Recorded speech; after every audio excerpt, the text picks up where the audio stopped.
নমস্কাৰ সকলোকে লাৰ্ণিং কিউবলৈ স্বাগতম জনাইছো। আমি ইণ্ডিয়ান পলিটিৰ ক্লাছ আৰম্ভ কৰিছিলোঁ।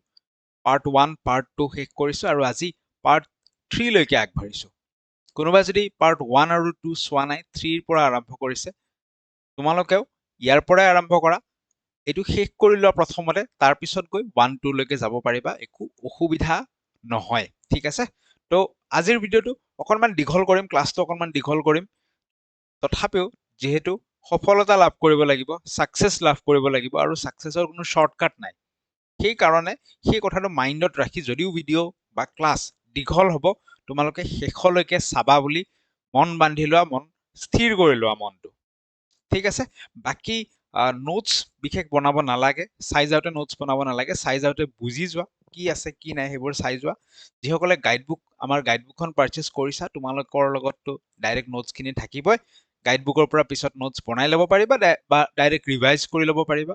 আৰু যদি কোনোবাই পাৰ্চেছ কৰা নাই, বৰ্তমান জাষ্ট স্ক্ৰীনশ্বট মাৰি যাবা, যেতিয়া স্ক্ৰীনত বস্তুবোৰ আহিব পৰৱৰ্তী সময়ত তোমালোকে সেই স্ক্ৰীনশ্বটৰ পৰা লিখি ল'ব পাৰিবা। ঠিক আছে, বাট ভিডিঅ'টোৰ মাজত যদি তোমালোকে লিখিব যোৱা, তোমালোকৰ বহুত সময় লাগিব, সেইকাৰণে জাষ্ট বৰ্তমান কণ্টেণ্টখিনি বুজি যাবলৈ চেষ্টা কৰা। ঠিক আছে, বাকী আমি আৰম্ভ কৰিম।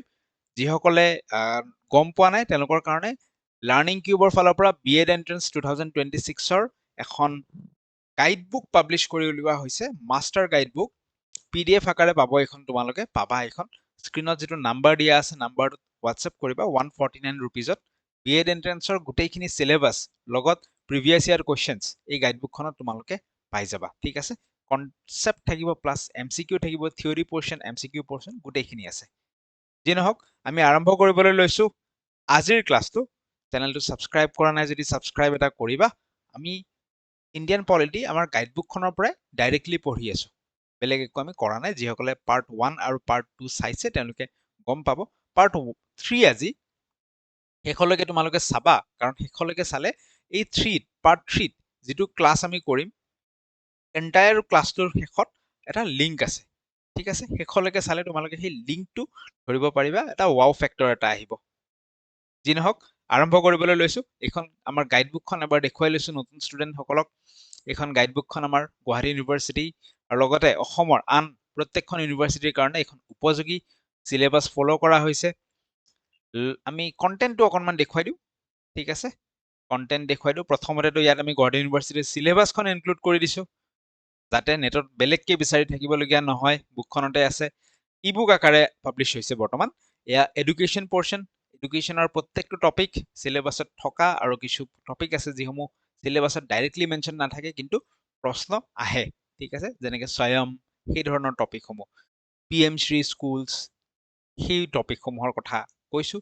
MCQ আছে, practice set, ethics and teaching এপ্টিটিউডৰ প্ৰশ্ন আহে, তাৰ ওপৰত আছে general knowledge, English, numerical ability বা মেথছ, ৰিজনিং সকলোখিনি আছে। আৰু লগতে আছে প্ৰিভিয়াছ ইয়াৰ কুৱেশ্যনছ। বৰ্তমান 6খন, 3খন ডিব্ৰুগড় ইউনিভাৰ্চিটিৰ, 3খন গুৱাহাটী ইউনিভাৰ্চিটিৰ প্ৰিভিয়াছ ইয়াৰ কুৱেশ্যনছ যোগ কৰা হৈছে। আৰু আহিবলগীয়া সময়ত যদি সময়ে এলাও কৰে আৰু প্ৰিভিয়াছ ইয়াৰ কুৱেশ্যনছ তোমালোকে এডিশ্যনেলি পাবা। ঠিক আছে, আৰম্ভ কৰিবলৈ লৈছোঁ। আজিৰ মূল টপিকলৈকে আমি আহিছোঁ। আমাৰ আজিৰ টপিক হৈছে আমি পলিটি পঢ়িব লাগে। পলিটি পঢ়িবলৈ আৰম্ভ কৰিছিলোঁ, ইণ্ডিয়ান পলিটি। যদি কণ্টেণ্টটো এবাৰ চকু ফুৰাও, কণ্টেণ্টটোত আমি কি কি পঢ়িছোঁ ইতিমধ্যে। মেকিং অফ দ্য কনষ্টিটিউশ্যন আমি পঢ়িছোঁ, আলোচনা কৰিছোঁ। তাৰ উপৰিও চেলিয়েণ্ট ফিচাৰ্ছ, বিশেষ বৈশিষ্ট্যসমূহ, চ'ৰ্চেছ আমি পঢ়িছোঁ, প্ৰিএম্বুলৰ বিষয়ে পঢ়িছোঁ, পাৱাৰ্ছ এণ্ড স্কেডিউলছ পঢ়িছোঁ, ইমাৰ্জেঞ্চি প্ৰভিজনছৰ বিষয়ে পঢ়িছোঁ, আৰু অৰ্গেনছ অফ দ্য ষ্টেট। এই পৰ্শ্যনটোলৈকে আমি ইতিমধ্যে আগৰ দুটা ক্লাছত চাইছোঁ, ৰাইট? তো তোমালোকে আমাৰ লগত থাকা, এই ছিৰিজটো যদি কমপ্লিট কৰিব পাৰা, মই চেষ্টা কৰিম যে কম ভিডিঅ'ত ছিৰিজটো বা কম ক্লাছত ছিৰিজটো কমপ্লিট হওক। তোমালোকে যিসকলে থাকিব বিচাৰিছা এটা কমেণ্ট কৰিবা যে শেষলৈকে থাকিম। ঠিক আছে, শেষলৈকে ভিডিঅ'সমূহ আনি থাকিম, এণ্টায়াৰ পলিটি আমি শেষ কৰিম ইউটিউবৰ জৰিয়তে। ঠিক আছে, চ' আজি আমাৰ টাৰ্গেট লাহে লাহে আগবাঢ়িছোঁ, লাহে লাহে চোৱা, বঢ়িয়াকৈ বহি পানী খাই খাই চোৱা, আধা চালা, মাজত উঠি গৈ কিনে কিবা এটা খাই আহি আকৌ চোৱা, বাট শেষ কৰিবা তোমালোকে, এণ্ডলৈকে চাবা। আধা আধুৰা কাম কৰি লাভ নাই। ঠিক আছে, আৰু শ্বৰ্টকাট বিচাৰিও লাভ নাই। চ' আজি আমি টাৰ্গেট কৰোঁ যে citizenship, fundamental rights, DPSP, fundamental duties, official language, লগত এমেণ্ডমেণ্ট অফ দ্য কনষ্টিটিউশ্যন আৰু ইউনিয়ন টেৰিটৰিজ। চাওঁ কিমান দূৰ সম্ভৱ হয়। আমি চেষ্টা কৰোঁ যে up to union and its territory, ঠিক আছে, এইখিনিলৈকে আমি শেষ কৰিবলৈ আজিৰ ক্লাছটো অকণমান দীঘল হ'লেও অন্ততঃ যাতে আমি এইখিনিলৈকে শেষ কৰিব পাৰোঁ সেয়া চেষ্টা কৰোঁ, তেতিয়া আমাৰ সোনকালে গোটেই পলিটিখিনি কম ভিডিঅ'ত শেষ হৈ যাব, ঠিক আছে। চ' এই ধৰণে আমাৰ টপিকসমূহ আছে, লাহে লাহে প্ৰত্যেকটো টপিক আমি পঢ়িম, চেষ্টা কৰিম 5টা 6টা ভিডিঅ'ত, 5টাতো নহ'ব, বেছি লাগিব, 6টামান ভিডিঅ'ত যাতে শেষ কৰিব পাৰোঁ সেয়া চেষ্টা কৰিম। বাৰু যি নহওক, বহু কথা পাতিলোঁ, আৰম্ভ কৰিব লাগে এতিয়া, ৰাইট? চ' আৰম্ভ কৰিব লাগে, স্ক্ৰীনত আহি গৈছে আমাৰ ইণ্ডিয়ান পলিটি, ঠিক আছে। চ' এইখিনি কৈছোৱে ইতিমধ্যে, মেকিং অফ দ্য কনষ্টিটিউশ্যন আমাৰ শেষ হৈছে। প্ৰথম প্ৰেচিডেণ্ট কোন আছিল? সচ্চিদানন্দ সিনহা আছিল, তেওঁ অল্ডেষ্ট মেম্বাৰ, আৰু প্ৰথম ইলেক্টেড প্ৰেচিডেণ্টজন আছিল ৰাজেন্দ্ৰ প্ৰসাদ। এইখিনি কথা আমি পঢ়িছো ইতিমধ্যে, ঠিক আছে। তাৰপিছত ক'ৰ পৰা কি লোৱা হৈছিল, যেনেকে ফাণ্ডামেণ্টেল ৰাইটছ US বা আমেৰিকাৰ কনষ্টিটিউশ্যনখনৰ পৰা লোৱা হৈছিল, ফাণ্ডামেণ্টেল ডিউটিজ আকৌ ৰাছিয়ান বা ছোভিয়েট কনষ্টিটিউশ্যনৰ পৰা লোৱা হৈছিল। এই ধৰণে মনত ৰাখিবলৈ শিকাইছিলো যে अगर अमेरिका जैसा राइट चाहिए तो रशिया जैसा ड्यूटी भी तो निभानी पड़ेगी, तो राइट चाहिए, America fundamental right, Russia fundamental duties, ঠিক আছে। মই বেলেগ এজন টিচাৰৰ পৰা শিকিছিলো, এইটো কথা তোমালোকক ক'লো। ঠিক সেইধৰণে এইখিনি ৰিভাইজ কৰিবা। Voting age 31st constitutional amendment 1988ৰ জৰিয়তে ৰিডিউচ কৰা হৈছিল 21 বছৰৰ পৰা 18 বছৰলৈকে। এইবিলাক আমি আলোচনা কৰিছোঁ। ইমাৰ্জেঞ্চিৰ কথা আলোচনা কৰিছোঁ। ইমাৰ্জেঞ্চিৰ আৰ্টিকেল কেইটা মনত ৰাখিবা। 52 4 যোগ কৰি দিয়া 56, আৰু এটা 4 যোগ কৰি দিয়া 360। এইকেইটা ইমাৰ্জেঞ্চিৰ আৰ্টিকেল। প্ৰিএম্বলত থকা কিৱৰ্ডবিলাকৰ মিনিং চাইছিলোঁ। 3টা keyword: socialist, secular, integrity. 42nd constitutional amendment 1976ৰ জৰিয়তে এড কৰা হৈছিল। এইবোৰ কথা আমি চাইছিলোঁ। কনষ্টিটিউশ্যনখনত 22টা পাৰ্ট আছে আৰু মুঠ 12টা স্কেডিউল আছে আৰু 448টা আৰ্টিকেল আছে। বাট আৰম্ভণিতে স্কেডিউলৰ সংখ্যা আছিল 8টা আৰু আৰ্টিকেল 395টা আছিল, ঠিক আছে। ইয়াৰ ভিতৰত মই কৈছিলো 7 স্কেডিউলৰ কথা সুধিব পাৰে, য'ত আমাৰ কনকাৰেণ্ট লিষ্ট আছে। 8 স্কেডিউলত আমাৰ লেংগুৱেজসমূহ আছে, যিসমূহ সংবিধান স্বীকৃত ভাষা বুলি যে আমি কওঁ, সেই ভাষাখিনি আছে। লগতে আমাৰ ইম্পৰ্টেণ্ট হৈ গ'ল 10th স্কেডিউল, ইলেকশ্যনৰ সময় প্ৰশ্ন সুধিব পাৰে, এণ্টি ডিফেকশ্যন লৰ বিষয়ে আছে। আৰু 11 আৰু 12 স্কেডিউলো ইম্পৰ্টেণ্ট হৈ যায়, পঞ্চায়ত আৰু মিউনিচিপালিটিজ। ক্লিয়াৰ হৈছে এইখিনি? এইটো প্ৰশ্ন সুধিব পাৰে যে এই যে পঞ্চায়ত চিষ্টেমে কি কৰিছে? গ্ৰাছৰুট লেভেললৈকে গভৰ্নেন্সটো লৈ গৈছে, ৰাইট? বা লোকেল গভৰ্ণমেণ্ট প্ৰমোট কৰিছে। প্ৰথমতে পঞ্চায়ত ৰাজ চিষ্টেমটো ক'ত ইমপ্লিমেণ্ট হৈছিল বা ক'ত এডপ্ট হৈছিল, সেয়া হৈছে ৰাজস্থান। এই প্ৰশ্নটো সোধে, ঠিক আছে। অৰ্গেনছ অফ দ্য ষ্টেট 3টা: লেজিছলেচাৰ, এক্সিকিউটিভ, জুডিচিয়াৰীৰ বিষয়ে পঢ়িছো। চ' আজিৰ আমি আৰম্ভ কৰিম চিটিজেনশ্বিপৰ পৰা। চিটিজেনশ্বিপ বা নাগৰিকত্ব বা নাগৰিক যি বুলিয়ে কওঁ, যে নাগৰিকৰ কোনটো আৰ্টিকেলত মেনশ্যন আছে সেইবোৰ আমি পঢ়িম। ক্লিয়াৰ হৈ গ'ল? ঠিক আছে। চ' এই যে আমি কৈছিলো গোটেই সংবিধানখনত 22টা পাৰ্ট আছে। সংবিধানখন 1, 2, 3, 4, 5, 6 সেনেকে কেইটা পাৰ্টত ভাগ কৰিছে? 22টা পাৰ্টত ভাগ কৰিছে, ঠিক আছে। আৰ্টিকেল 1ৰ পৰা 4লৈকে এটা পাৰ্ট, আৰ্টিকেল 5ৰ পৰা 11লৈকে আন এটা পাৰ্ট। আৰ্টিকেল 1ৰ পৰা 4ত কি আছে? আৰ্টিকেল 1ৰ পৰা 4ত আছে, 1ত আছে ভাৰতখনক যে ইণ্ডিয়া অৰ ভাৰত বুলি কোৱা হয়, ভাৰতখনৰ যে এটা নাম আছে ইউনিয়ন অফ ষ্টেট, সেইটো আৰ্টিকেল 1ত আছে। আৰ্টিকেল 2ত সেই ধৰণে আছে যে বেলেগ এখন আমাৰ কি কয়, বেলেগ এখন ঠাই বা টেৰিটৰী এটা একুৱেৰ কৰিব পাৰোঁ আমি। আৰ্টিকেল 3ত আছে একুৱেৰ কৰা বস্তুবিলাক আমি নাম চেঞ্জ কৰা হওক, তাৰ বাউণ্ডেৰী চেঞ্জ কৰা হওক, সেইবোৰ কাম কৰোঁ। সেইবোৰৰ বিষয়ে আমি পঢ়িম লাহেকে, নেক্সট পাৰ্টত পঢ়িম, যেতিয়া ইউনিয়ন এণ্ড ইটছ টেৰিটৰী চেপ্টাৰটো বা টপিকটো পঢ়িম পলিটিত, তেতিয়া আমি পঢ়িম। ঠিক সেইদৰে আৰ্টিকেল 4তো এই union and state related laws, কিছুমান লজৰ বিষয়ে আছে। তো আৰ্টিকেল 1ৰ পৰা 4লৈকে সেইটো হৈছে part 1 of the constitution. Next আহি গ'ল আৰ্টিকেল 5ৰ পৰা 11। দিছ is part 2 of the constitution. এই আৰ্টিকেল 5ৰ পৰা 11ত কিহৰ কথা লিখা আছে? চিটিজেনশ্বিপৰ কথা লিখা আছে, নাগৰিকত্ব। কি ধৰণে চিটিজেনশ্বিপ দিব, কি ধৰণে কাৰ চিটিজেনশ্বিপ কাটা যাব, সেইবোৰ লিখা আছে আৰ্টিকেল 5ৰ পৰা 11লৈকে। মনত থাকিব, ঠিক আছে। চ' আৰ্টিকেল 5 to 11 কোনটো পাৰ্টত আছে? সেইটো মই ক'লো নহয়, 1ৰ পৰা 4লৈকে পাৰ্ট 1, চ' 5ৰ পৰা 11লৈকে part 2। Under part 2 of the constitution deals with citizenship. আৰু ভাৰতত কি ধৰণৰ চিটিজেনশ্বিপ দিয়া হয়? আমি সকলোৱে গম পাওঁ, single and uniform citizenship for the whole of India. আমাৰ চিটিজেনশ্বিপটো ডুৱেল নহয়, আমি দুখন ৰাষ্ট্ৰ একেলগে ল'ব নোৱাৰো, আৰু এনেকুৱাও নহয় যে ভাৰতৰ এখন লগতে আমাৰ অসমৰ এখন, আমাৰ সেনেকুৱাও নহয়। ছিংগল চিটিজেনশ্বিপ, আমি ভাৰতীয়, আৰু ইউনিফৰ্ম, সকলো মানুহৰ কাৰণে, সকলো নাগৰিকৰ কাৰণে ছেম হয়। আমাৰ চিটিজেনশ্বিপটো অসমীয়া বুলি লিখা নাথাকিব, ভাৰতীয় বুলিয়ে লিখা থাকিব সকলোৰে ক্ষেত্ৰত। চেণ্টি এটা আছে, that's A different thing. Clear হৈছে? এতিয়া চিটিজেনশ্বিপ আমি লাভ কৰিব পাৰো, একুইজিশ্যন হ'ব পাৰে, বা কেতিয়াবা আমাৰ লছ হ'ব পাৰে, আমি হেৰুৱাব পাৰো। কি কি প্ৰেক্ষাপটত আমি লাভ কৰিম, কেতিয়া কেতিয়া হেৰুৱাম, সেইবোৰৰ বিষয়ে আমি পঢ়ো। সেইবোৰৰ নিয়ম কানুনবোৰ ক'ত লিখা আছে? The citizenship act of 1955। So' citizenship এক্টখন কেতিয়া আহিছিল? প্ৰথমতে 1955ত আহিছিল।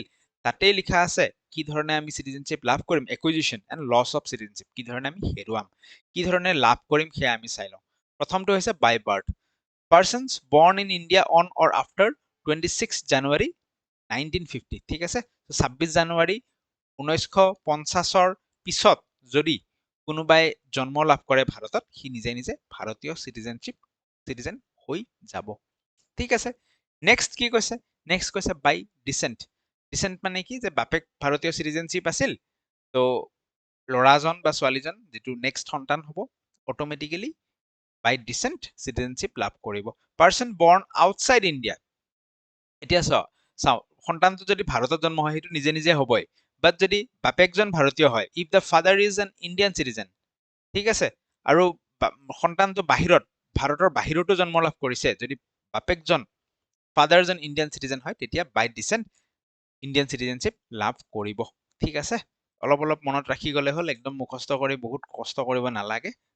বাই registration, citizenship obtain by registering with the competent authority. So' আমি এপ্লাই কৰিলোঁ কম্পিটেণ্ট অথৰিটিক, সেই অফিচিয়েলত, সেই ডিপাৰ্টমেণ্টত এপ্লাই কৰি পেলাই আমাৰ এপ্ৰুভ হ'ল, সেই ধৰণে বাই ৰেজিষ্ট্ৰেশ্যন আমি চিটিজেনশ্বিপ লাভ কৰিব পাৰোঁ। ঠিক আছে, নেক্সট বাই নেচাৰেলাইজেশ্যন। নেচাৰেলাইজেশ্যন কেনেকৈ হয় এইটো মনত ৰাখিবলগীয়া। বাই নেচাৰেলাইজেশ্যনৰ কণ্ডিশ্যন কি সুধিব পাৰে। চ' ফৰেইনাৰ এজনে কি ধৰণে ভাৰতীয় চিটিজেনশ্বিপ লাভ কৰিব? ফৰেইনাৰ এজন ভাৰতত আহিল, তেওঁ যদি 12 বছৰ, কিমান বছৰ?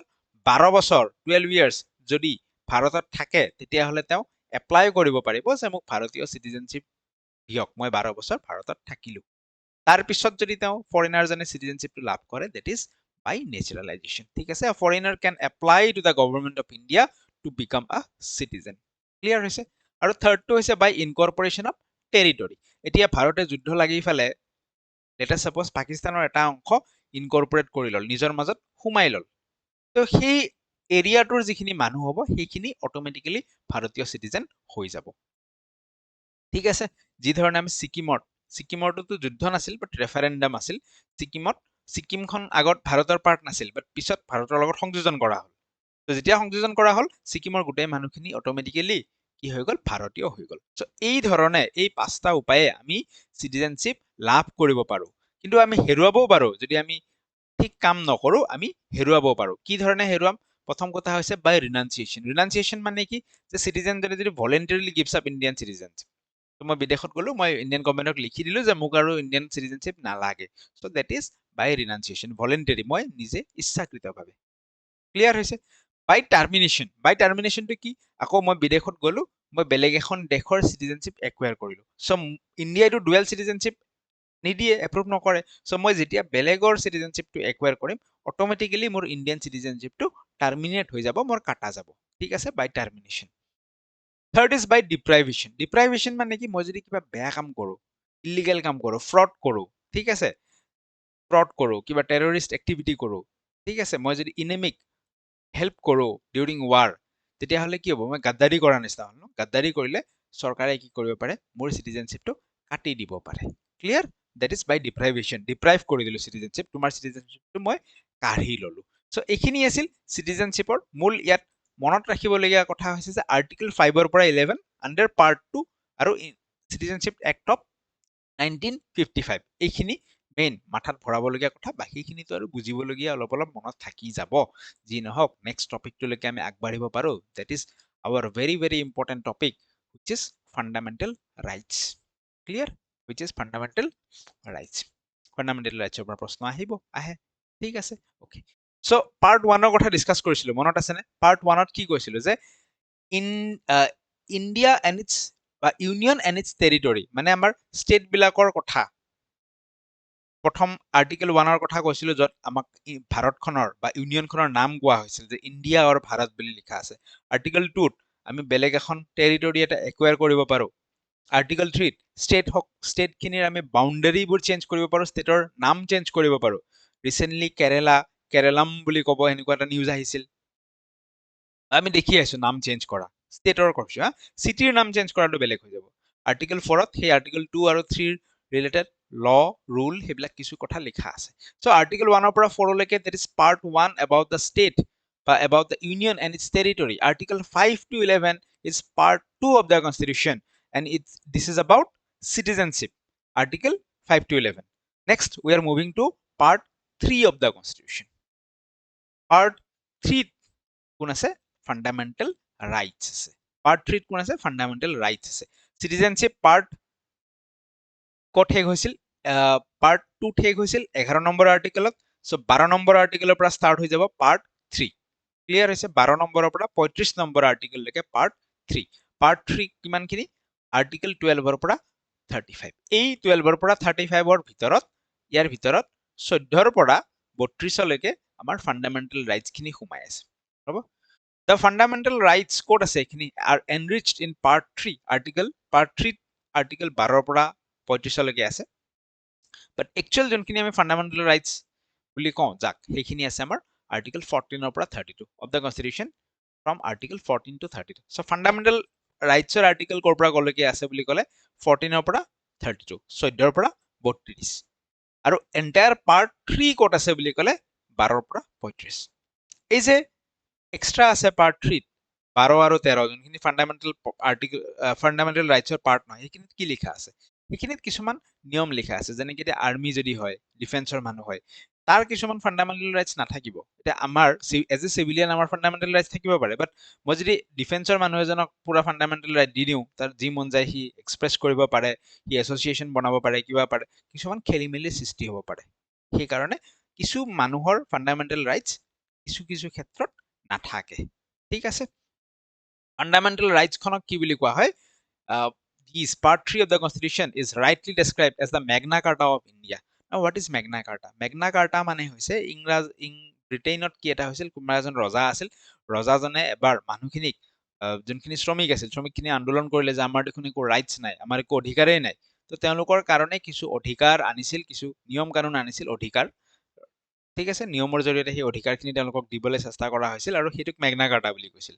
সো সিমিলাৰলি যেহেতু কনষ্টিটিউশ্যনত ভাৰতীয় নাগৰিকৰ ৰাইটছসমূহ লিখা আছে পাৰ্ট 3 সেইকাৰণে এই পাৰ্ট 3টোক মেগনা কাৰ্টা বুলি কোৱা হয় এইখিনি কথা আমাৰ মনত থাকিব ঠিক আছে নেক্সট আমি আগবাঢ়িছো এতিয়া মই যে ক'লো আৰ্টিকেল 14 ৰ পৰা 32 লৈকে এইখিনি হৈছে আমাৰ ফান্ডামেন্টাল ৰাইটছ এইখিনি কি ফান্ডামেন্টাল ৰাইটছ এই 14 ৰ পৰা 32 ৰ ভিতৰতটো এটা আৰ্টিকেল সোমাই থাকিব article 31 but this article 31 is not a fundamental right এই আৰ্টিকেল 31 টো কি হয় নট এ ফান্ডামেন্টাল ৰাইট আৰম্ভণিতে আৰ্টিকেল 31 ও ফান্ডামেন্টাল ৰাইট আছিল বাট পৰৱৰ্তী সময়ত ইয়াক ফান্ডামেন্টাল ৰাইট নহয় বুলি কোৱা হৈছে আৰ্টিকেল 31 ত কি আছে article 31 to right to property সম্পত্তিৰ অধিকাৰ মোৰ বহুত মাটি আছে so সেই বহুত মাটিখিনি মোৰ নিজৰে that is not my fundamental right চৰকাৰে সেইখিনি কাঢ়ি নিব পাৰে সেইকাৰণে আমি ৰাস্তা বনোৱাৰ ক্ষেত্ৰত বা কেতিয়াবা দেখো চৰকাৰক প্ৰয়োজন হলে কি কৰিব পাৰে চৰকাৰে মাটিখিনি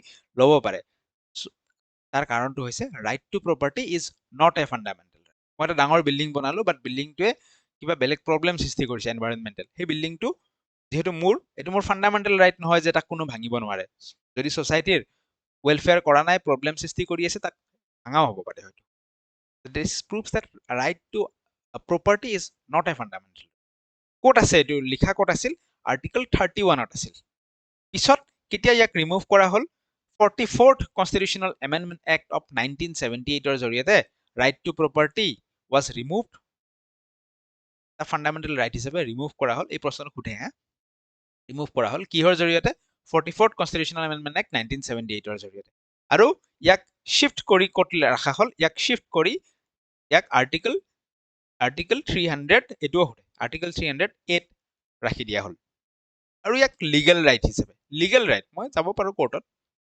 যে মোৰ দেখোন এনেকুৱা প্ৰপাৰ্টিবোৰ বেলেগে ল'ব বিচাৰি আছে legal right but fundamental right নহয় ফাণ্ডামেণ্টেল ৰাইট হ'লে সি বেছি মজবুত এইটো সোধে যে ৰাইট টু প্ৰপাৰ্টিক ফাণ্ডামেণ্টেল ৰাইট আৰ্টিকল 31 পৰা গুচাই বৰ্তমান ক'ত ৰখা হৈছে বৰ্তমান আৰ্টিকল 300 এৰ আণ্ডাৰত ৰখা হৈছে মনত থাকিব ঠিক আছে সো থুলমূলকে ফাণ্ডামেণ্টেল ৰাইটখিনিক আমি 6টা কেটেগৰীত ভাগ কৰিব পাৰো 6 ফাণ্ডামেণ্টেল ৰাইট 6টা ফাণ্ডামেণ্টেল ৰাইট আমাৰ আছে ইয়াৰ ডিটেইলছটো পঢ়িব পাৰি যে যেনেকে ৰাইট টু ইকুৱেলিটি ক'ৰ পৰা ক'লৈকে আৰ্টিকল 14 পৰা 18 লৈকে ইয়াৰ ডিটেইলছত আৰু যাব পাৰি যে 14ত কি আছে 15ত কি আছে 16ত কি আছে 18ত কি আছে বাট মই এক্সপেক্ট কৰিছো যে আমাৰ বহুখিনি ভিউৱাৰ্ছ বিগিনাৰ হয় সো সেইকাৰণে মই ইয়াতকে ডিটেইলছত সোমাব বিচৰা নাই আৰু এজ এ বিগিনাৰ প্ৰয়োজনো নহয় ঠিক আছে সো থুলমূলকে এইখিনি মনত ৰাখিলে হ'ল যে ৰাইট টু ইকুৱেলিটি প্ৰথম ফাণ্ডামেণ্টেল ৰাইটটো কি ৰাইট টু ইকুৱেলিটি ক'ৰ পৰা ক'লৈকে আছে 14 পৰা 18 লৈকে আছে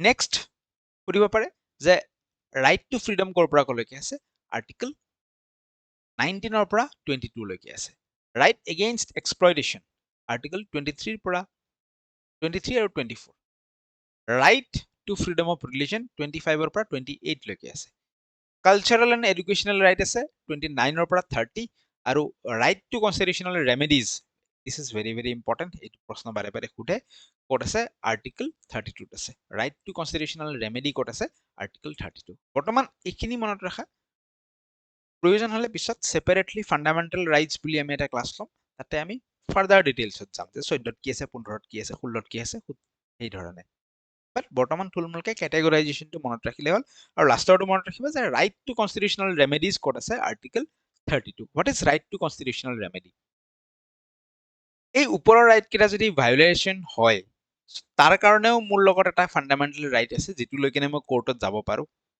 যে মোৰ ওপৰৰ কোনোবা এটা ৰাইট ভায়োলেট হৈছে মই সেই মোৰ অধিকাৰটো মই পোৱা নাই that is right to constitutional remedy পিছত আছে টপিকটো আমি বুজিম পঢ়িম অলপ দেৰিকে পঢ়িম ঠিক আছে সো ইয়াৰ এন্ট্ৰেন্সৰ কাৰণে বা এডুকেশ্যন পাৰ্সপেক্টিভত this is very very very important আমি জানো হয়তো বহুতে আৰ্টিকল 21A ইয়াত কি আছে ইয়াত কোৱা হৈছে যে free and compulsory education to all children of the age of 6 to 14 years যে ৰাইট টু এডুকেশ্যনৰ কথা ক'ত কোৱা হৈছে আৰ্টিকল 21A বহুতে জানো তাত কি কৈছে যে ফ্ৰী আৰু কম্পালসৰি এডুকেশ্যন পাব লাগে কোনে পাব লাগে যাৰ বয়স 6 পৰা 14 বছৰৰ ভিতৰত হ'ব আৰু এইটো আৰম্ভণিতেতো নাছিল কেতিয়া আহিছে এইটো কনষ্টিটিউশ্যন কেতিয়া সংযোজন কৰা হৈছে 86th constitutional amendment act of 2002 ঠিক আছে যিমান পাৰা অলপ অলপ মনত ৰাখি যোৱা মনত নাৰাখিলেও এই যে কনষ্টিটিউচনেল এমেণ্ডমেণ্ট এক্টবিলাক মনত নাৰাখিলেও কথা নাই কাৰণ পিছৰ ফালে মই কি কৰিছো তোমালোকক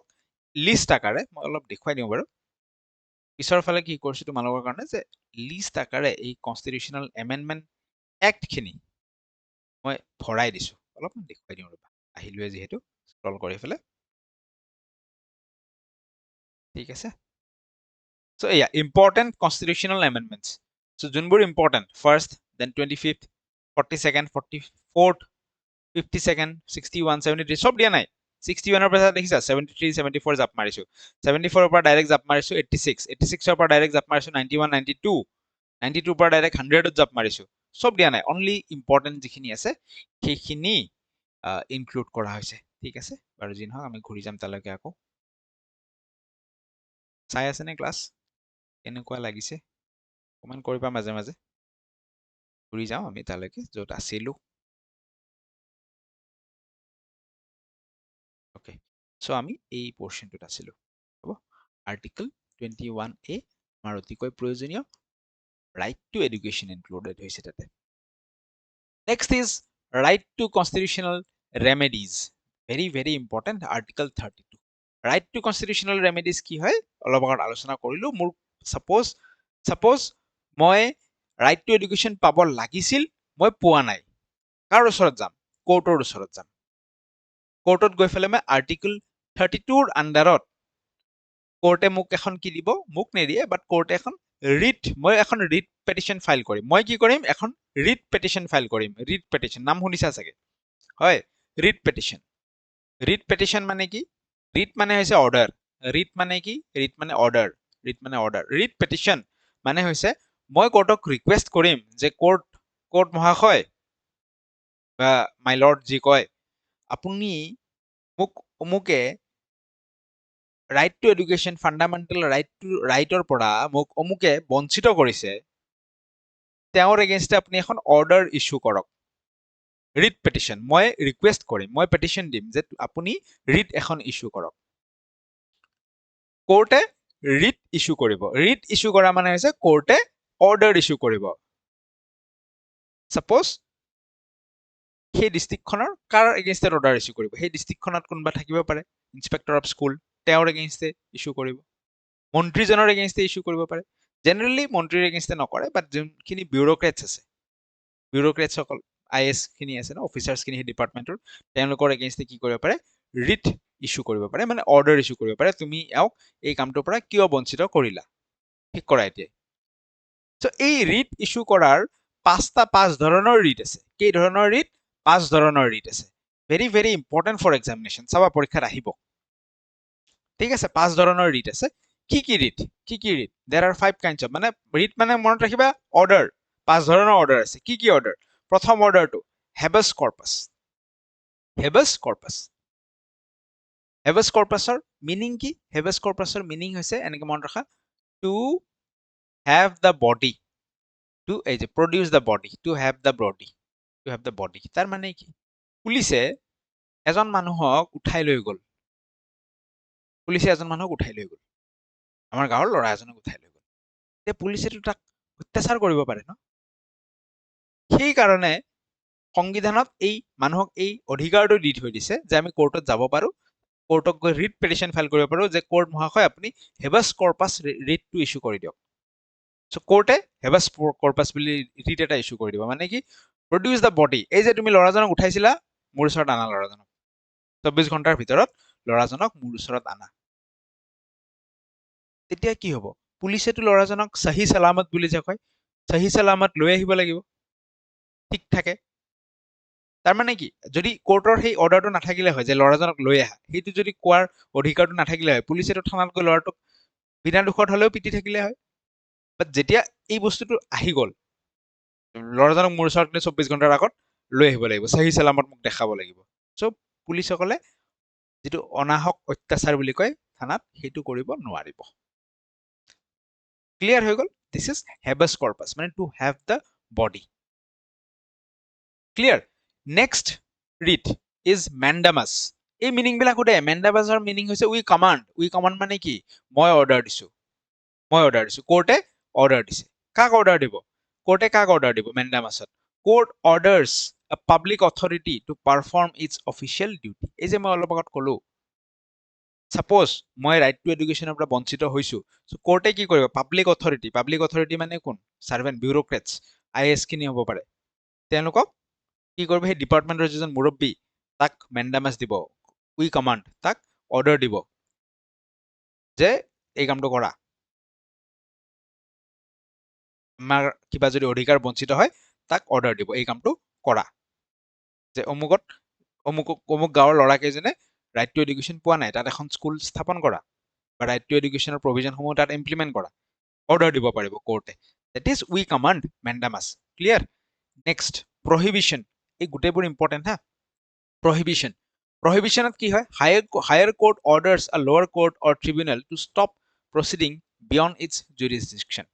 আমাৰ কোৰ্টবিলাকৰ কি আছে? Higher court, lower court. প্ৰথমতে ডিষ্ট্ৰিক্ট কোৰ্ট আহিব, তাৰ ওপৰত আমাৰ হাই কোৰ্ট আহিব, তাৰ ওপৰত সুপ্ৰিম কোৰ্ট আহিব। হায়াৰ কোৰ্টটোৱে লোৱাৰ কোৰ্টটোক অৰ্ডাৰ দিব পাৰে যে লোৱাৰ কোৰ্টটোৱে ছাপ'জ কিবা এটা কেছ লাগি আছে, যুঁজি আছে, কিবা এটা কেছৰ এগেইনষ্টে কিবা এটা অৰ্ডাৰ দিব, বা কিবা এটা কেছ তাতে চলি আছে, ঠিক আছে? হায়াৰ কোৰ্টে লোৱাৰ কোৰ্টটোক অৰ্ডাৰ দিব পাৰে, তুমি বন্ধ কৰা সেইটো, তুমি মোৰ ফালে পাছ কৰি দিয়া, বা সেইটো তোমাৰ জুৰিছডিকশ্যনত নাই, তাৰমানে তুমি সেইটো চাব নোৱাৰা, তোমাৰ সেইটো অধিকাৰ নাই। সৰু কোৰ্টটোক ক'ব পাৰে সেইটো আমালৈ ঠেলি দিয়া। চ' হায়াৰ কোৰ্টে লোৱাৰ কোৰ্টটোক চলি থকা কেছ এটা প্ৰহিবিট কৰাব পাৰে, যে এইটো বন্ধ কৰা, ষ্টপ, এইটো ষ্টপ, এইটো তোমাৰ কাম নাই, এইটো তোমাৰ জুৰিছডিকশ্যনত নহয়, এইটো আমালৈ দি দিয়া। This is prohibition. Next is certiorari. ঠিক আছে? চাৰ্টিঅৰেৰি কি হয়? Higher court quashes or cancels the order of a lower court or tribunal. So' lower, এই যে ক'লো higher court, lower court, supreme court, high court, আৰু চবচে লোত আছে কোন? District court.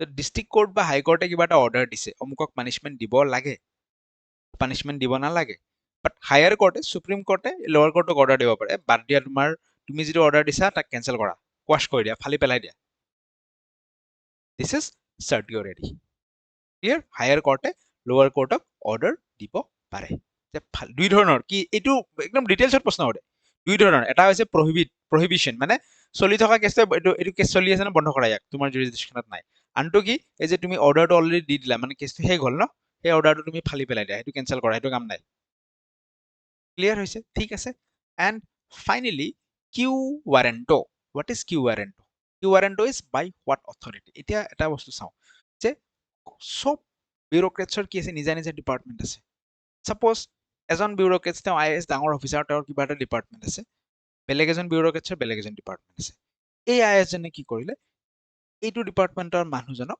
এইটো ডিপাৰ্টমেণ্টৰ ৰিলেটেড মেটাৰ এটাত কাৰোবাক কিবা অৰ্ডাৰ দি দিলে এইটো কৰিবি ঠিক আছে বাট সেই অৰ্ডাৰটো দিয়া তেওঁৰ অথৰিটিয়ে নাই সেই অৰ্ডাৰটো দিয়া তেওঁৰ অথৰিটিয়ে নাই এতিয়া কোৰ্টে তেওঁক প্ৰশ্ন কৰিব যে বাই হোৱাট অথৰিটি তুমি কি অকাদত তুমি এইটো অৰ্ডাৰটো দিলা this is quo warranto clear this is quo warranto by what authority court questions the legality of a person holding a public office সি যদি কিবা অৰ্ডাৰ দিয়ে বা পাব্লিক অফিচ তুমি কেনেকে এইটো পালা কেনেকে এইটো হেৰি কৰিলা কিয় কৰিলা মানে তোমাৰ অথৰিটি আছে নে নাই ঠিক আছে these are right to constitutional remedies under article 32 clear হৈছে অ'কে চ' এই right to constitutional remedies under article 32 কোনে ইছ্যু কৰিব পাৰে কেৱল মাত্ৰ সুপ্ৰিম কোৰ্টেহে ইছ্যু কৰিব পাৰে ফাণ্ডামেণ্টেল ৰাইট ভায়োলেশ্যন হ'লে এইটো মনত ৰাখিবলগীয়া কথা আমি ডাইৰেক্টলি সুপ্ৰিম কোৰ্ট যাব পাৰোঁ সাধাৰণতে কেছবোৰ কি হয় district court high court then supreme court but in case of fundamental violation of fundamental right আমি ডাইৰেক্টলি ক'ত যাব পাৰোঁ সুপ্ৰিম কোৰ্টত গৈ কিনে কমপ্লেইন কৰিব পাৰোঁ চেম ৰিট ইছ্যু কৰিব পাৰে হাই কোৰ্টতো যাব পাৰোঁ বাট আৰ্টিকলটো চেঞ্জ হৈ যাব এইটোৰ পৰাও প্ৰশ্ন আহে ঠিক আছে গাইড বুকত যি আছে কুৱেশ্যনো আননেচেচাৰী কথা নাই এভৰি পইণ্ট অভিজ্ঞতাৰ পৰা এক্সপিৰিয়েঞ্চৰ পৰা পিক কৰি কিনে লোৱা হৈছে ট্ৰুথ লিউচেন মিলাই চাবা আৰিহান জিকে মিলাই চাবা দেৰ ইজ মাছ মোৰ এক্সিষ্টিং ভেৰি গুড বুকছ মই হেল্প লৈছোঁ লুচেন আৰিহান্তৰ বাট তাৰ পৰা অনলি ক্ৰাক্সটো উলিয়াইছোঁ যোনটো নেকি পৰীক্ষাত আহিব বুজি পাইছা ঠিক আছে চ' হাই কোৰ্টে চেম ৰিট ইছ্যু কৰিব পাৰে বাট দিছ will be under article 226 clear হৈছে হাই কোৰ্টে কোনটো আৰ্টিকলৰ আণ্ডাৰত ৰিট ইছ্যু কৰে বাৰে বাৰে সুধি থকা প্ৰশ্ন দেট ইজ আৰ্টিকল 226 ক্লিয়াৰ এইটো আন এটা ইম্পৰ্টেণ্ট প্ৰশ্ন সোধে যে আম্বেদকাৰে এই আৰ্টিকল 32 কি বুলি কৈছে the heart and soul of the constitution কনষ্টিটিউশ্যনখনৰ হাৰ্ট এণ্ড চৌল হৃদয় আৰু আত্মা কাক কৈছে আৰ্টিকল 32 কৈছে কাৰণ কনষ্টিটিউশ্যনেতো অধিকাৰ দি দিছে অধিকাৰবোৰ ফ'ল' হৈছে নে নাই কোনে চাব এই আৰ্টিকল 32 চাব সেইকাৰণে তাক heart and soul of the constitution বুলি কোৱা হৈছে ক্লিয়াৰ ঠিক আছে নেক্সট পাৰ্টত আমি মুভ কৰোঁ this is our directive principles of state policy also' known as DPSP আমি এতিয়া এই পাৰ্টটো পঢ়িবলৈ আৰম্ভ কৰিম ঠিক আছে চ' আমাৰ কিছু অংশ হ'ল এবাৰ আমি DPSP লৈকে আগবাঢ়িম ক্লিয়াৰ চ' আমি আধা ঘণ্টা এটা পঢ়িলোঁ 2-4 মিনিট ৰেষ্ট কৰি কিনে আমি আকৌ ষ্টাৰ্ট কৰিব পাৰোঁ বাট উই শুড নট ষ্টপ ক্লিয়াৰ কি কেনেকুৱা চলি আছে কি ঠিক ঠাক বুজি পাই আছে নে নাই পোৱা কমেণ্ট এটা কৰিবা ফ্ৰেণ্ডছৰ লগত শ্বেয়াৰ কৰিবা ঠিক আছে ফ্ৰেণ্ডছৰ লগত ক'বা এনেকুৱা পলিটি ক্লাছ হৈ আছে কামত আহিব যিকোনো পৰীক্ষাৰ কাৰণে কামত আহিব বস্তুবোৰ এনেকুৱা নহয় যে BEd এণ্ট্ৰেন্স দি আছে অকল BEd এণ্ট্ৰেন্সৰ কাৰণে আহিব ADREৰ কাৰণেও আহিব বেলেগ যি দিয়া ইনফেক্ট APSCৰ প্ৰিপাৰেশ্যনো যদি কোনোবাই কৰিম বুলি ভাবিছে কোচিঙত যোৱাৰ আগত এটা বেছ এটা বনাই লৈ যাব পাৰিলে ভাল চ' সেই বেছটোও ইয়াৰ পৰাই বনিব ক্লিয়াৰ হৈছে ঠিক আছে চ' আমি DPSP আৰম্ভ কৰিম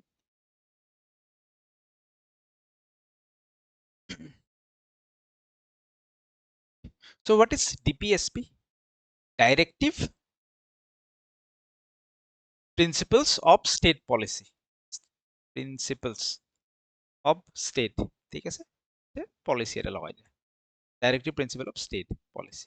What is Directive Principle? Directive Principle মানে direction হয় না ডাইৰেকশ্যন সো সংবিধানে ষ্টেটখন মানে কি গোটেই আমাৰ ৰাষ্ট্ৰখনক চৰকাৰখনক কিছুমান কথা কৈ গৈছে ডাইৰেকশ্যন কিছুমান দি গৈছে যে তোমালোকে এনেকে কাম কৰিবা এনেকে দিবা মানুহক শিক্ষা দিবা স্বাস্থ্য দিবা অমুক দিবা ওমেন এম্পাৱাৰমেণ্টৰ কাৰণে কাম কৰিবা ইকুৱেলিটি অফ অপৰচুনিটিজৰ কাৰণে কাম কৰিবা এইবোৰ তোমালোকে কাম কৰিবা সেনেকে কৈ গৈছে ক'ত কৈ গৈছে পাৰ্ট 1 পঢ়িছিলো কি আছিল ইউনিয়ন এণ্ড ইটস টেৰিটৰি ষ্টেটৰ নাম আছিল এইবোৰ কথা পাৰ্ট 1ত আছিল নতুন টেৰিটৰি একুৱায়াৰ কৰিব পাৰো পাৰ্ট 2ত আমাৰ কি আছিল আৰ্টিকল 5 পৰা 11 সিটিজেনশিপ আছিল পাৰ্ট 3 পঢ়িলো ফান্ডামেন্টাল ৰাইটস আৰ্টিকল গোটেই পাৰ্ট 3 টো যদি আমি চাব যাওঁ আৰ্টিকল 32 ৰ পৰা 35 বাট অনলি ফান্ডামেন্টাল ৰাইটস কিনি যদি আমি উল্টাকে কলো আৰ্টিকল 12 ৰ পৰা 35 বাট অনলি ফান্ডামেন্টাল ৰাইটস কিনি যদি আমি চাওঁ 14 ৰ পৰা 32 তিনটা part goal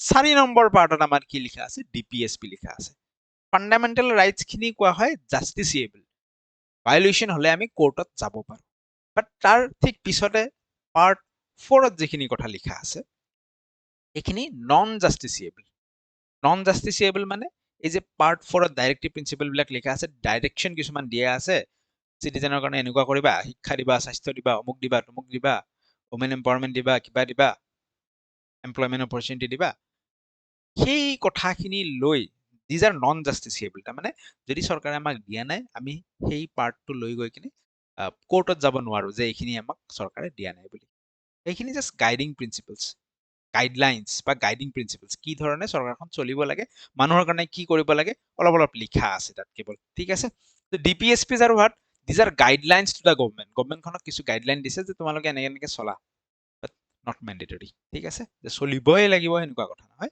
for এষ্টাব্লিছিং A welfare state সকলোৰে ভালৰ কাৰণে যিখন ষ্টেট বা ৰাষ্ট্ৰ গঠন কৰা হ'ব তাৰ কাৰণে সেই ডিপিএসপি খিনি গাইডেন্স কিছুমান ঠিক আছে ডিপিএসপিজ আৰ নন জাস্টিসিয়েবল মানে মই কলো কোৰ্টত তুমি যাব নোৱাৰা বাট ফান্ডামেন্টাল ৰাইটস আৰ জাস্টিসিয়েবল এইখিনি ভায়োলেট হলে কোৰ্টত যাব পাৰা এইখিনি কথা আমি পঢ়িছো এইটো মনত ৰাখিবা আৰ্টিকল কিমানৰ পৰা কিমানলৈ ডিপিএসপি আছে পাৰ্ট 4ত আছে কাৰণ 1 2 3 আমি পঢ়িছো 1 the union and its territory right 2 citizenship 3 fundamental right 4ত কি আছে 4ত আছে আমাৰ DPSP directive principle of state policy article কিমানৰ পৰা কিমানলৈ হ'ব 36 ৰ পৰা 51 লৈকে ডিপিএসপি আছে ভেৰি ভেৰি ইম্পৰ্টেন্ট মনত ৰাখিবা নেক্সট ডিপিএসপিৰ এই আইডিয়াটো কোৰ পৰা লোৱা হৈছে আইৰিছ কনষ্টিটিউচন বা আয়াৰলেণ্ডৰ কনষ্টিটিউচনৰ পৰা এই ডিপিএসপিৰ আইডিয়াটো লোৱা হৈছে ঠিক আছে নেক্সট এইটো খুদে তাৰপিছত যিমানখিনি ডিপিএসপি যিমানখিনি গাইডলাইন আছে সেই গোটেই গাইডলাইনখিনি মানুহে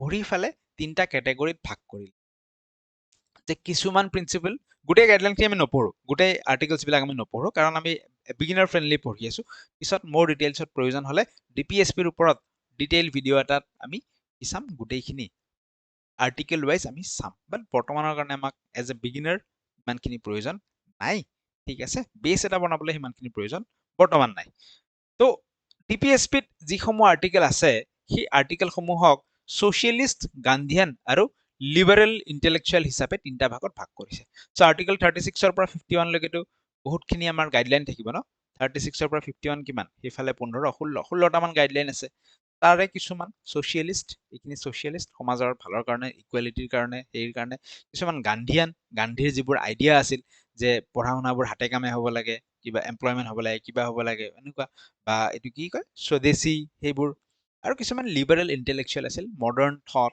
ইণ্টাৰনেশ্যনেল ৰিলেশ্যন সেইবোৰ ৰিলেটেড চ' সংবিধানখনত কিন্তু আৰ্টিকেলবোৰ ডাইৰেক্ট লিখা আছে লিখি গৈছে মানুহেহে পিছত তাক ভাগ কৰিছে এইকেইটা প্ৰিন্সিপল ছ'চিয়েলিষ্ট এইকেইটা প্ৰিন্সিপল গান্ধীয়ান আৰু এইকেইটা প্ৰিন্সিপল লিবাৰেল ইণ্টেলেকচুৱেল বাট একচুৱেলি সংবিধানখনত সেই ধৰণৰ কোনো ক্লাছিফিকেশ্যন নাই বি আৰ আম্বেদকাৰে এই ডিপিএসপিক নোবেল ফিচাৰ্ছ বুলি কৈ গৈছে কি কৈছে নোবেল ফিচাৰ্ছ নোবেল মানেতো জানো না মহান ফিচাৰ্ছ বি আৰ আম্বেদকাৰে অলপ আগত আমি পঢ়িছিলো আৰ্টিকল 32 কি বুলি কৈছিল heart and soul of the constitution আৰু ডিপিএসপিক কি কৈছে নোবেল ফিচাৰ্ছ বুলি কৈছে এডুকেশ্যনৰ পাৰ্সপেক্টিভৰ পৰা আমাৰ এটাই ডিপিএসপি ইম্পৰ্টেন্ট হয় দ্যাট ইজ আৱাৰ আৰ্টিকল 45 এইটো প্ৰশ্ন আহে হা আৰ্টিকল 45ত কি লিখা আছিল জানা আৰ্টিকল 45ত লিখা আছিল right to free and compulsory education up to the age of 14 14 বছৰলৈকে সকলোকে ফ্ৰী আৰু কম্পালচৰি এডুকেশ্যন দিব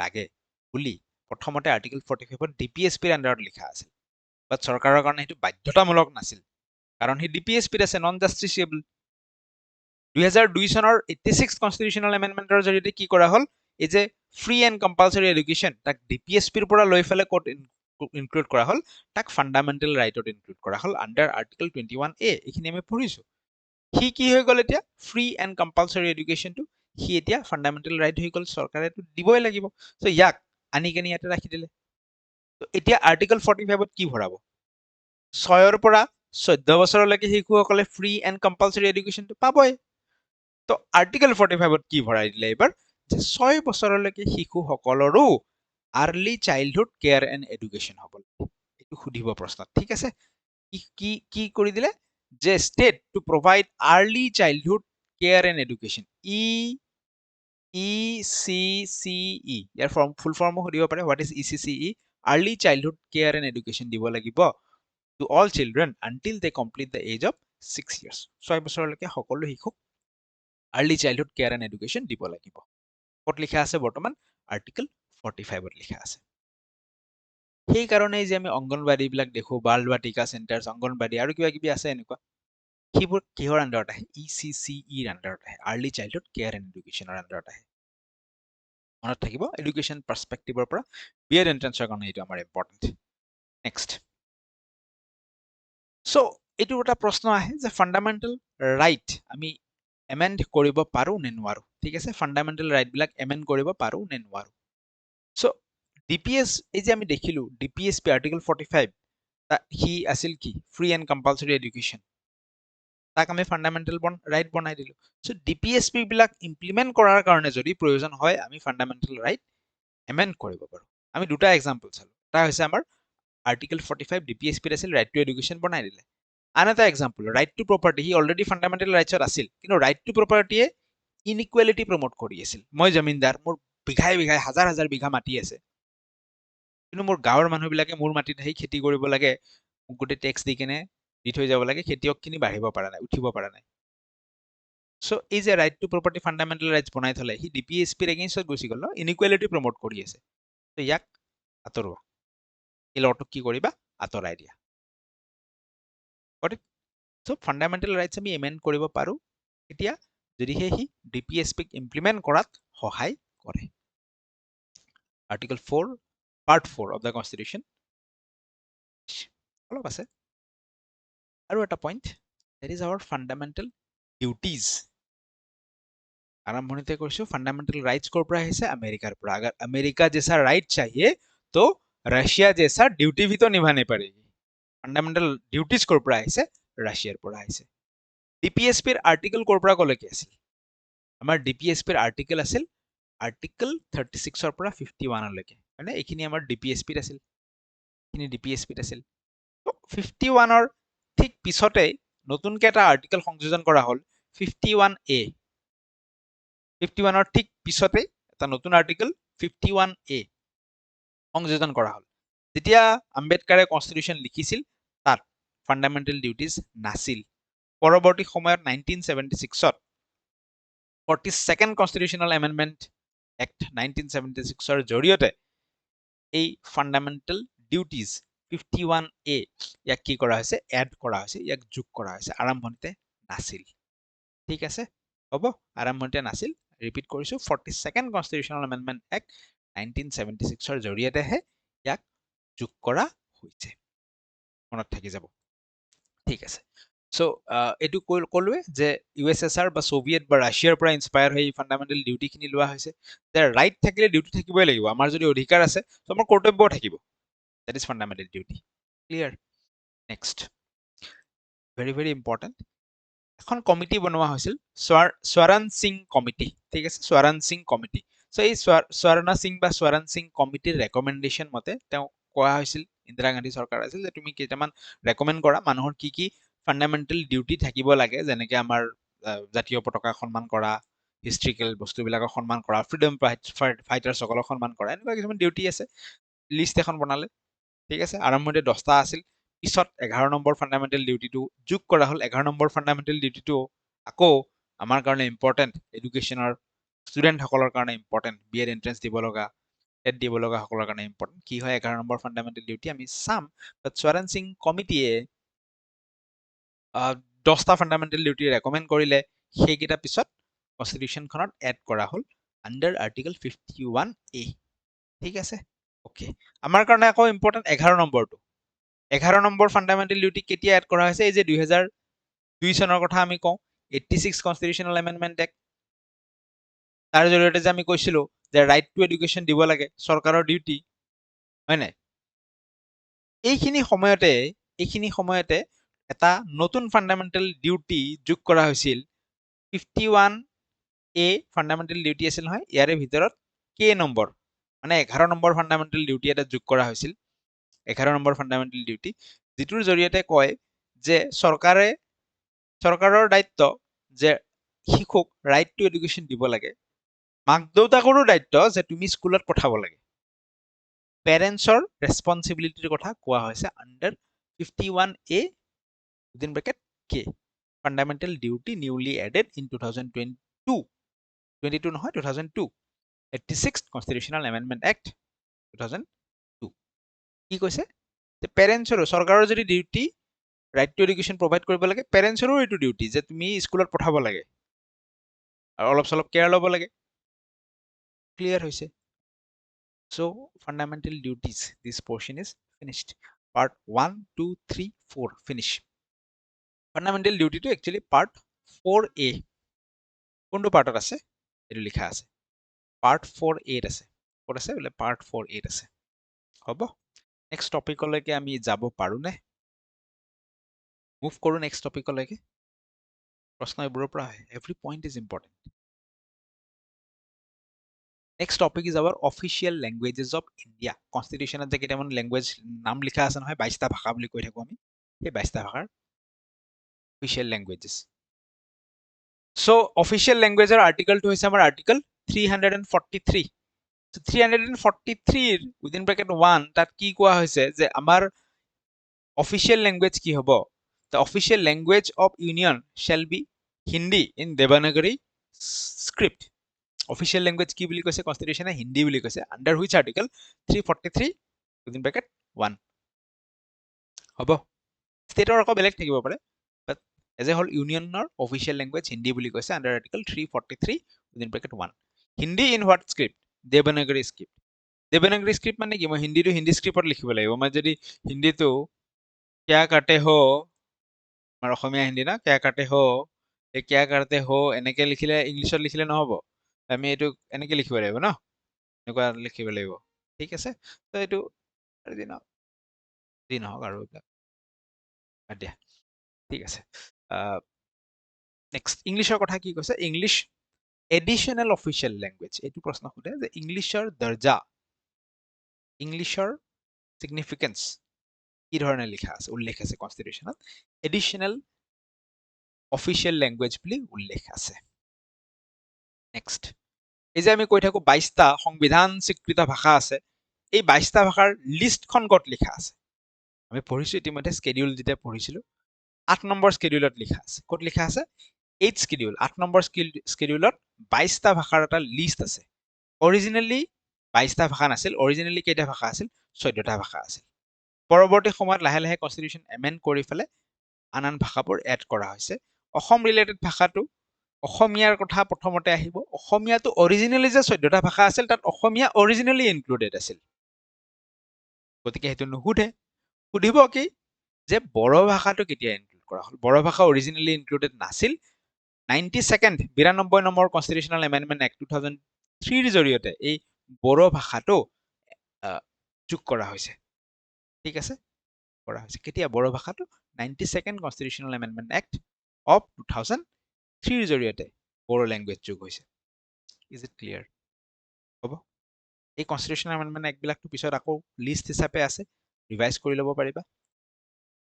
এমেণ্ডমেণ্ট অফ দ্য কনষ্টিটিউশ্যন, সংবিধান যে সংশোধন আমি কৰোঁ, এই যে কৈ আছোঁ ইমানবোৰ এমেণ্ডমেণ্টৰ কথা পঢ়িলোঁ, কোনটো আৰ্টিকেলৰ আণ্ডাৰত আমি সংবিধান সংশোধন কৰোঁ? সেয়া হৈছে article 368। Very very important, this is also' important. কোনটো আৰ্টিকলৰ আন্ডাৰত আমি কনষ্টিটিউশ্যন এখন এমেন্ড কৰিব পাৰো, দ্যাট ইজ আৰ্টিকল 368। ইয়াত লিখা আছে যে constitution deals with the powers of parliament to amend the constitution and its procedure. So' কেনেকে আমি এমেন্ড কৰিম, তাৰ প্ৰচিজাৰ কি হ'ব, ভোটিং কেনেকে হ'ব, কিমানখিনি পাৰ্চেণ্টেজ, কিমান ভোট লাগিব, সেই আটাইবোৰ কথা আৰ্টিকল 368ৰ আন্ডাৰত লিখা আছে। কনষ্টিটিউশ্যন এমেন্ড কৰা পাৱাৰ দিয়া আছে পাৰ্লিয়ামেণ্টত। ক্লিয়াৰ হৈছে? ঠিক আছে। এটা কেশৱানন্দ ভাৰতী কেছ বুলি কোৱা হয় ভাৰ্চেছ ষ্টেট অফ কেৰেলা, যে ইয়াত কোৱা হৈছিল যে কনষ্টিটিউশ্যন এমেন্ড কৰিব পাৰি নে নোৱাৰি। তো ইয়াত কেছটোত ফাইনেলি এইটো ৰিজাল্ট দিয়া হ'ল যে parliament cannot change the basic structure of the constitution of India under Article 368. So fundamental rights হওক বা কনষ্টিটিউশ্যন হওক এমেন্ড কৰিব একচুৱেলি পাৰি নে নোৱাৰি, এইবোৰ কথা লৈ কেছ এটা হৈছিল। চ' কেছটোত কোৱা হৈছে যে পাৰিব, বাট কনষ্টিটিউশ্যনখনৰ যিটো basic structure, what is basic structure, যে ৱেলফেয়াৰ ষ্টেট, ছ'চিয়েলিষ্ট, ছেকুলাৰ, এই বেচিক ষ্ট্ৰাকচাৰটো চেঞ্জ হ'ব নালাগে। ইয়াৰ থুলমূল বস্তুটো থিমটো ছেম থাকিব লাগে, যে মানুহৰ কাৰণে হ'ব। ফুল্লি আমি কেপিটেলিষ্ট কৰি দিলোঁ, তেনেকুৱা সেইবোৰ হ'ব নালাগে। ক্লিয়াৰ হৈছে? ঠিক আছে, নেক্সট। চ' আজিৰ যিটো আমাৰ টাৰ্গেট আছিল, টাৰ্গেটটো আমি লাষ্ট পাৰ্টত আহি পাইছোঁ, that is our union and its territory. এবাৰ মই টাৰ্গেটটো পুনৰবাৰ যদি তোমালোকক দেখুৱাই দিওঁ। চ' আমি চিটিজেনশ্বিপ পঢ়িলোঁ, ফাণ্ডামেণ্টেল ৰাইটছ পঢ়িলোঁ, DPSP পঢ়িলোঁ, ফাণ্ডামেণ্টেল ডিউটিজ পঢ়িলোঁ, অফিচিয়েল লেংগুৱেজ পঢ়িলোঁ, এমেণ্ডমেণ্ট পঢ়িলোঁ, আৰু আমাৰ টাৰ্গেটৰ ফাইনেল ষ্টেজত আমি আহি পাইছোঁ, that is union and its territory. যিসকলে ইয়ালৈকে চাইছা, এতিয়ালৈকে যদি কমেণ্টটো কৰা নাই, এতিয়া কৰি দিয়া, বিকজ কংগ্ৰেচুলেশ্যন টু ইউ। তোমালোকৰ কি কয়, সেই জ্বলা টাইপটো যে কয় ন, কিবা এটা আছে, সেইকাৰণে ইয়ালৈকে উইথ পেচেঞ্চ থাকিব পাৰিছা। Okay, so' big congratulations and thank you. ইয়ালৈকে যে আছা, লাষ্ট পাৰ্টটো আমি এণ্ড কৰিম, খুব সোনকালে শেষ হৈ যাব, কাৰণ এই পাৰ্টটোৰ কথা আমি অলৰেডি ডিছকাছ কৰিছোঁ।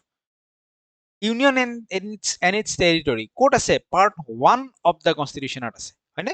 আৰ্টিকল কিমানৰ পৰা কিমানলৈকে আছে অলৰেডি আমি ডিছকাছ কৰিছোঁ। আমাৰ আৰ্টিকল আৰ্টিকল আমাৰ 1ৰ পৰা 4লৈকে আছে। ক'ৰ পৰা ক'লৈকে আছে জানা গৈছে? ঠিক আছে, আৰ্টিকল 1ৰ পৰা আৰ্টিকল এবাৰ লিখা নগৈছে, আগৰবাৰ মুছা যোৱা নাছিলে, ছেকেণ্ড দেই, আৰ্টিকল 1ৰ পৰা 4লৈকে আছে। This is part 1। আৰ্টিকল 1ত কি কৈছে? যে article 1 describes India, that is Bharat, as a union of state. এইটোৰ পৰা প্ৰশ্ন আহে যে ইণ্ডিয়াখনক ভাৰত বুলি কোনটো আৰ্টিকলত লিখা আছে? আৰ্টিকল 1ত লিখা আছে, প্ৰথমটো আৰ্টিকল। আৰ্টিকল 2ত কি লিখা আছে? আৰ্টিকল 2ত লিখা আছে যে ইণ্ডিয়াই বেলেগ এখন টেৰিটৰী একুৱায়াৰ কৰিব পাৰে। টেৰিটৰী একুৱায়াৰ কৰিলে তাৰে মানুহবিলাকো চিটিজেন হৈ যাব। সেইটো ন, ফৰেইন টেৰিটৰী যিটো ইণ্ডিয়াৰ পাৰ্ট নহয়, সেইটো যে একুৱায়াৰ কৰিব পাৰে, সেই কথাটো আৰ্টিকল 2ত লিখা আছে। হ'ব, একুৱায়াৰ টেৰিটৰী আদাৰ দেন ইটছ ইউনিয়ন, মানে বৰ্তমান যিখন আমি ভাৰত দেখো, তাৰ বাহিৰেও প্ৰয়োজনত বেলেগ এখন টেৰিটৰী, পাকিস্তানৰ লগত যুদ্ধ কৰিবলৈ কিবা মাটি একডোখৰ লৈ আহিল, একুৱায়াৰ কৰিব পাৰে। That is under article 2। Article 3ত কি লিখা আছে? যে ইণ্ডিয়াৰ ভিতৰৰ যোনবোৰ ষ্টেট, সেই ষ্টেটবোৰৰ যদি নাম চেঞ্জ কৰিব লাগে, বাউণ্ডেৰী চেঞ্জ কৰিব লাগে, ৱেষ্ট বেংগলৰ পৰা অলপ মাটি অসমক দিলে, অসমৰ পৰা অলপ বেলেগ ল'লে, মেঘালয় আৰু এইটো কি অসমৰ মাজত যিটো বাউণ্ডেৰী ৰিলেটেড ইছ্যুজ ছল্ভ কৰিব লাগে, অসমৰ মাটি অলপ দিলে, সেইবোৰ যদি বাউণ্ডেৰী চেঞ্জ কৰিব লাগে, নাম চেঞ্জ কৰিব লাগে, পাৰ্লিয়ামেণ্টে কৰিব পাৰিব। এইবিলাকত ষ্টেটৰ ৰোল নাই, কিন্তু দিল্লীৰ পৰা পাৰ্লিয়ামেণ্টে কৰিব লাগিব। ঠিক আছে, আৰ্টিকল 3ত লিখা আছে। আৰু আৰ্টিকল 4তো এই ধৰণৰে কথা লিখা আছে, যে আৰ্টিকল 4ত একচুৱেলি কি লিখা আছে, যে আৰ্টিকল 2 আৰু 3ৰ এই কামবোৰৰ কিছু প্ৰচিজাৰ, কি ধৰণে কি হ'ব নহ'ব, সেইবিলাকো আৰ্টিকল 4তে উল্লেখ কৰা আছে।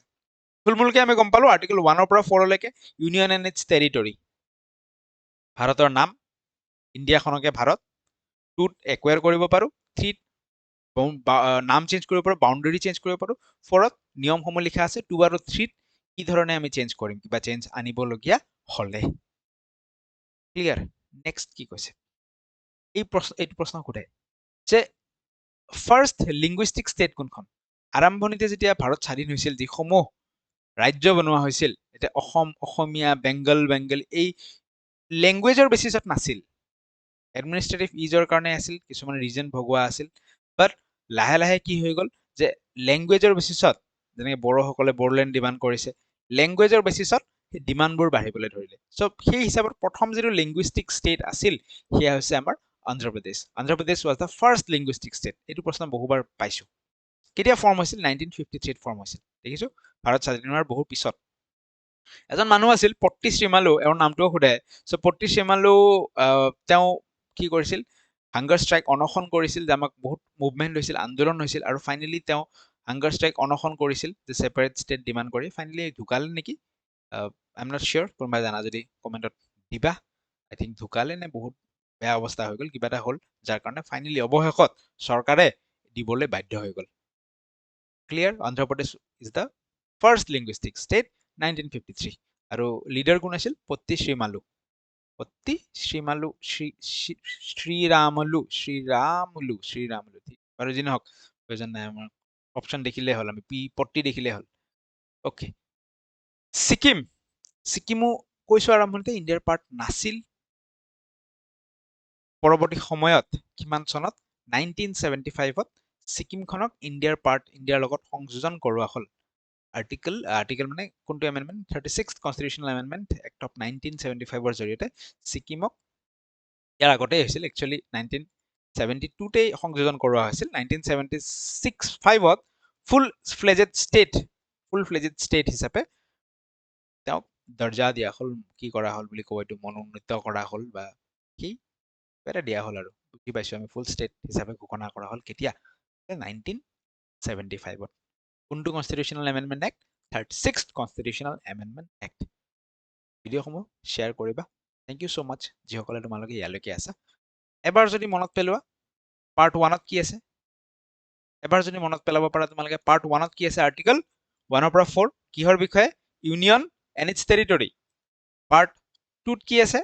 আৰ্টিকেল চিটিজেনশ্বিপ, হয়নে? আৰ্টিকেল কিমানৰ পৰা কিমান? 5ৰ পৰা 11। পাৰ্ট 3ত কি আছে? পাৰ্ট 3ত আমাৰ ফাণ্ডামেণ্টেল ৰাইটছ আছে।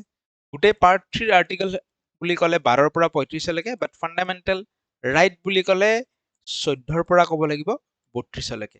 ইয়াৰে 31 নম্বৰটো গুচাই দিয়া হৈছে, ৰাইট টু প্ৰপাৰ্টি। ক'ত মুভ কৰোৱা হৈছে? ইয়াক গুচাই কেনে আণ্ডাৰ আৰ্টিকেল 300A। ইয়াক গুচাই ফেলে ক'ত ৰখা হৈছে? Under article 300A, right to property. আৰু 32 is very very important, heart and soul of the constitution. ইয়াৰ আণ্ডাৰত ৰিট পিটিশ্যন ইছ্যু কৰিব পাৰি। চেম ৰিট সুপ্ৰিম কোৰ্টে ইছ্যু কৰিলে আণ্ডাৰ আৰ্টিকেল 32, হাই কোৰ্টে ইছ্যু কৰিলে under article 226। And finally part 4ত আমি পঢ়িছো DPSP। DPSP ক'ৰ পৰা ক'লৈকে আছিল? 36ৰ পৰা, কাৰণ 35লৈকেতো পাৰ্ট 3ত সোমাই গ'ল, 36ৰ পৰা 51লৈকে। আৰু লাষ্ট আৱাৰ ফাণ্ডামেণ্টেল